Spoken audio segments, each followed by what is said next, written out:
তোমার বাসায় যাবো।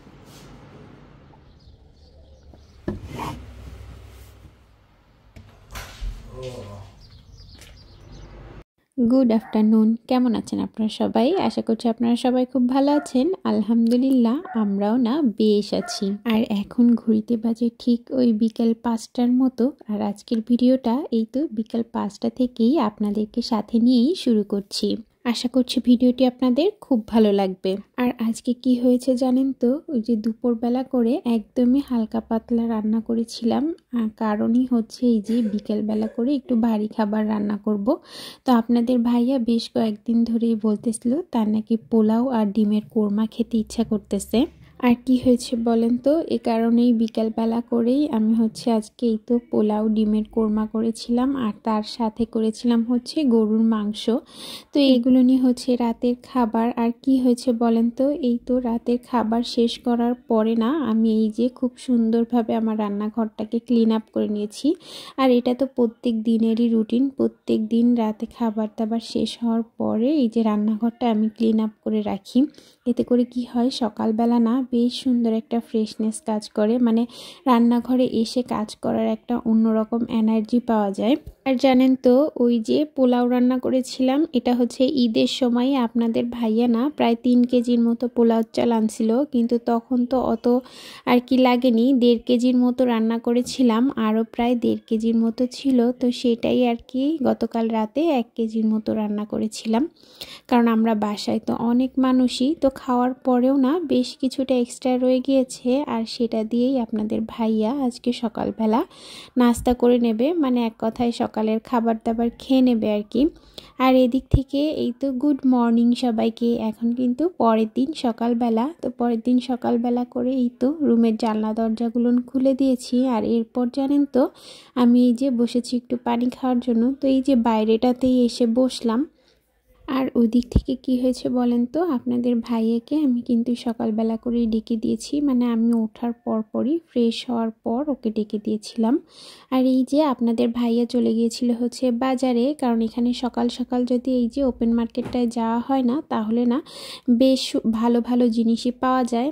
তো এদিক থেকে আপনাদের ভাইয়া বাজার থেকে এই যে আলু নিয়ে আসছে। বাসায় তো একদমই আলু শেষ হয়ে গিয়েছিল, আর আলু ছাড়া দেখা যায় আমাদের চলে না, প্রায় অধিকাংশ তরকারিতেই আলু দেওয়া হয়, আর আলুটা তো আসলে সব তরকারির সাথেই যায়। আর এই তো এদিক থেকে হচ্ছে মাছও নিয়ে আসছিল। তারপরে এই যে চলেন আমিও দেখি আর আপনাদেরকেও দেখাই যে আপনাদের ভাইয়া আজকে কি কি বাজার নিয়ে আসছিল। তো এই যে দেখেন ডাঁটা নিয়ে আসছে, আর হচ্ছে ডাঁটা শাক নিয়ে আসছে।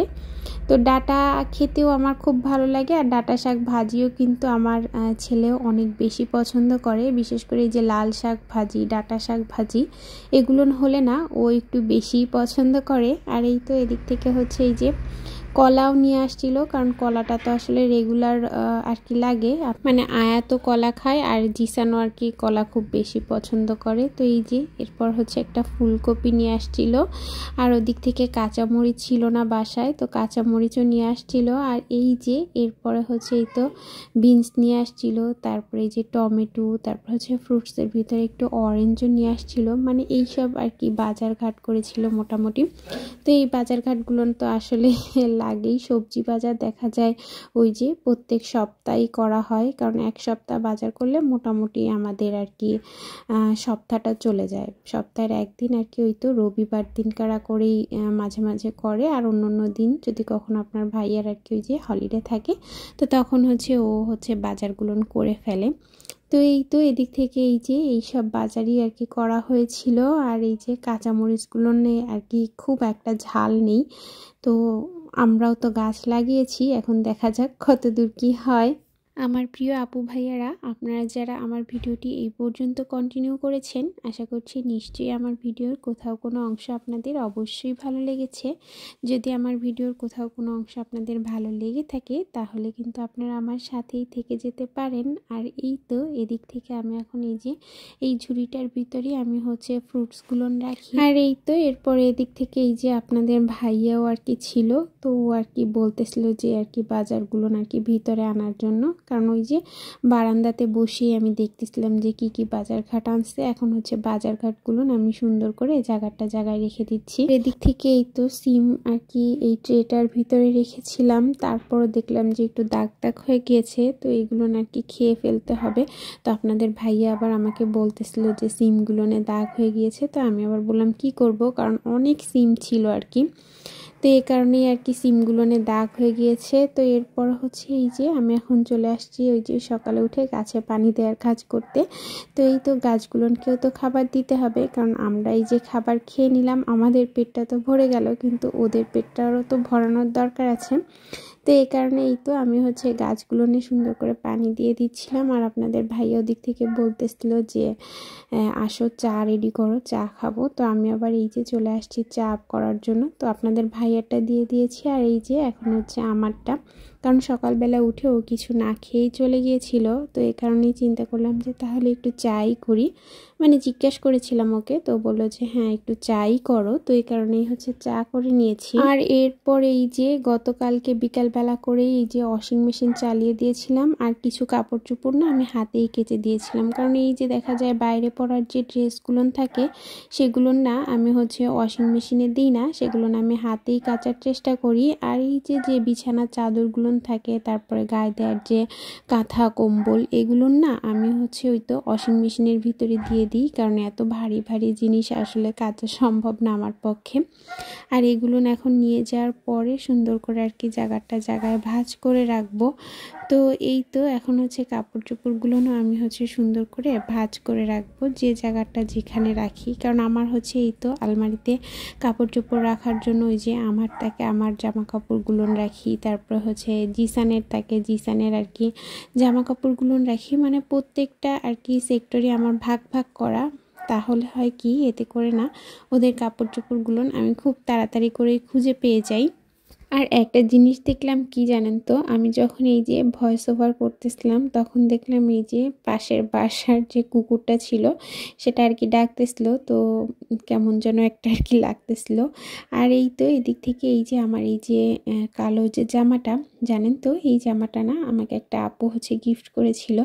তো সেই আপুটা এখন নেই, কিন্তু তার দেয়া জিনিসগুলো আছে ঠিকই, এখন নেই বলতে মানে এখানে আর থাকে না, সে আর কি বাংলাদেশে চলে গিয়েছে। আর এদিক থেকে এই তো সকালবেলা উঠে আমি যখন এই জামা কাপড়গুলো ভাঁজ করতেছিলাম, আয়াত কিন্তু এখনও ঘুম থেকে ওঠেনি। আয়াত মাশাল্লাহ ভালোই ঘুমাচ্ছে। ও যদি সকালবেলা একটু দেরিতে ওঠে তাহলে আমি এদিক থেকে আমার কাজগুলো সব করে ফেলতে পারি আর কি, তাড়াহুড়া করেই করে ফেলি, কারণ ওঠার পরে পুরোটা সময়ই আমার ওকে দিতে হয়, তখন আর আমি এইসব কাজ করার অত একটা টাইম পাই না। আর এই তো এই যে জিসানের হচ্ছে এই যে গায়ে দেওয়ার যে কম্বলটা আছে, এটা জানেন তো ভাবতেছি উঠিয়ে ফেলবো, কারণ এখন তো ওই যে গরম পড়ে গিয়েছে, এটা আর লাগে না।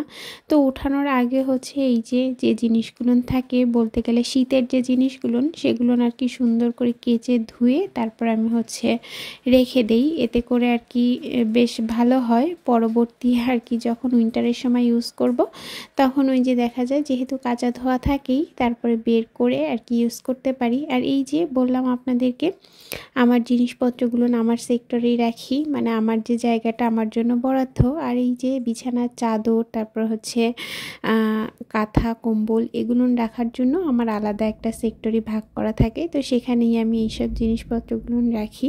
আর আজকের ভিডিওটা আর বেশি বড় করব না, আপনারা সবাই খুব ভালো থাকবেন, আমাদের জন্য দোয়া করবেন। আল্লাহ হাফিজ।